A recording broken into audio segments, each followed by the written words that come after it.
मराठी मॅट्रिमोनीवर मिळतो सगळ्यात जास्त चॉईस। मराठी मॅट्रिमोनीने लाखो स्थळं जुळवली आहेत। यापेक्षा चांगली गोष्ट काय असू शकते? मराठी माणसांची number 1 choice Marathi matrimony. Dharashiv जिल्ह्यामध्ये राज्य सरकारने पणन आणि नाफेडच्या माध्यमातून जवळपास 51 हमीभाव केंद्र सुरू केली होती। मात्र त्यापैकी काही हमीभाव केंद्र बारदाना नसल्याच्या अडचणीमुळे 10 ते 12 दिवस बंद होती।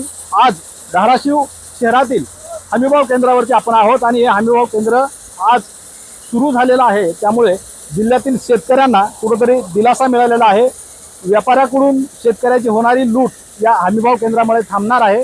आता या ठिकाणी आपल्याबरोबर काही शेतकरी आहेत, नेमकं त्यांना बाहेरचा भाव किती आणि या ठिकाणचा भाव किती त्यांचं काय म्हणणं आहे। हमीभाव केंद्र सुरू झालंय आणि बंद होतं, बरं आहे का? भाव वगैरे बरं आहे का? तरी हमीभाव चांगला शेतकऱ्याच्या दृष्टीनं, म्हणजे जे बाहेर व्यापारी वतून गेले ते त्यात 45,000-4,500 तर त्यात शेतकऱ्याचा खर्च सुद्धा निघत नाही शेतात केलेला। आणि हे हमीभावामुळं कसं आहे, जरा शेतकऱ्याला थोडा फायदा पडतोय। चांगली गोष्ट आहे हमीभाव। कुठल्या गावचे तुम्ही? मी उठणे कायापूरचा आहे। इथली काय आपण? हां, आणि कधी आले? तिथं सकाळी चालू बरं, किती सोयाबीन आहे तुमची? सोयाबीन माझी 56 कट आहे। आणि तुम्हाला आता हे हमी भावाप्रमाणे भाव देणार? हा, हमीभावाप्रमाणे त्याच्यातले काही कट होतात का पैसे? नाही कट होत। हमाली फिमाली थोडे असते।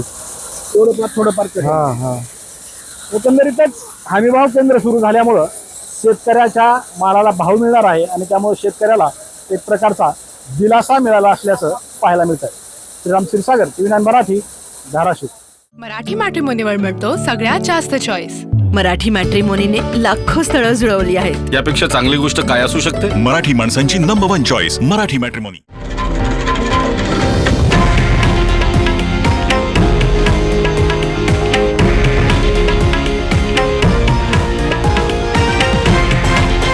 हे आहे देशातील नंबर 1 न्यूज नेटवर्क आणि आपण पाहत आहात TV9 मराठी, एकमेव।